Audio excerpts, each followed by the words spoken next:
Good afternoon, welcome to BT Sports Score. Every Saturday we bring you all the goals and incidents as they happen this week in the company. And the Premier League weekend got underway at lunchtime as Bournemouth drew 0-0 with Tottenham. Now there are 6 games at 3 o'clock with some huge fixtures at the bottom of the table today. That's then followed by BT Sports' live game from Anfield later on as Liverpool entertain West Brom.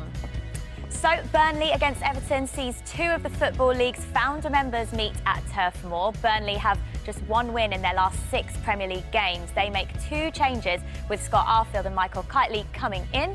Ronald Koeman makes 2 changes with Ross Barkley and Kevin Mirallas starting.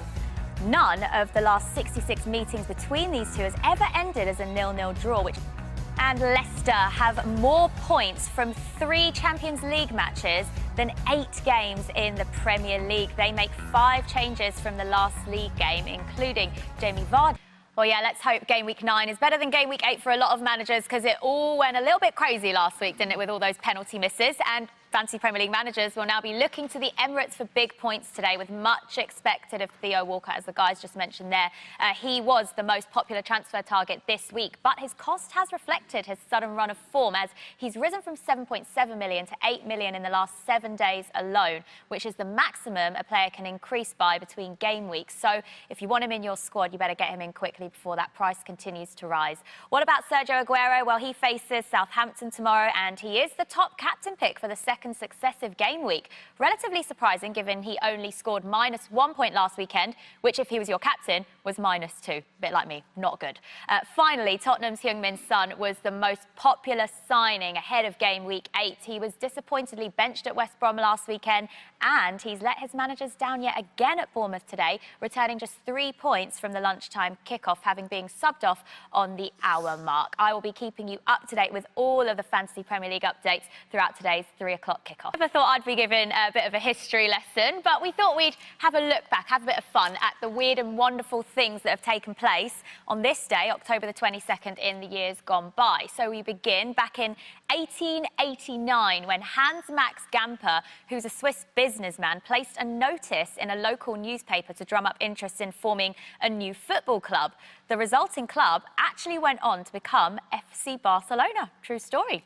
Now, a couple of our guests will also remember this day in 2005. JJ, you scored a stunning free kick for Tottenham Hotspur. Oh, what? You what? Well, the next week, actually, another free. Back in 2001, birthday boy Incy, you're not getting away with this. You celebrated your 35th birthday. So happy birthday for yesterday, Paul. Thank you very much, but Jules. you got sent off, didn't you? The Guardian reported that Ince's crime was one of stupidity after you so-called cuffed Niall Quinn around the back of the head as he walked away after an... Right, back over to you, Mark. Yep, well, it is goalless everywhere. 0-0 at West Ham as Sunderland search for their first win in the Premier League this term. Now, they have failed to win in their opening 8 Premier League games in 3 of the last 4 seasons. So fantasy football-wise, Jermaine Defoe and Patrick Van Aanholt are the top-scoring Sunderland FPL players with 40 and 22 points respectively. Now, that might come as no surprise, as they're their only 2 players to have scored in the Premier League so far this season. And just to add a little more insult to injury, we've just had a tweet in explaining that it has been precisely 931 days since David Moyes last won a Premier League game. That was from Lucy Fortune, so thanks for that tweet, Lucy. Let's hope that can change today. Not looking good so far, though, at the London Stadium for him. Keep your tweets coming in. If you've got any questions as well for any of the guys on the panel, then send those in to @BTSportsScore.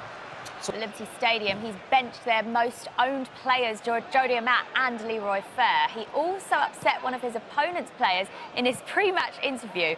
We've been waiting to see whether he would say something a little bit awkward in any of his pre-match interviews, and he did. He said, "We know Chris Deeney will be a handful today." Quite awkward, that one. Troy Deeney has 3 goals in his last 5 game weeks, so we're not quite sure Chris Deeney will do anything for any FPL managers today, and I've got Troy in my team, so I'm hoping that he is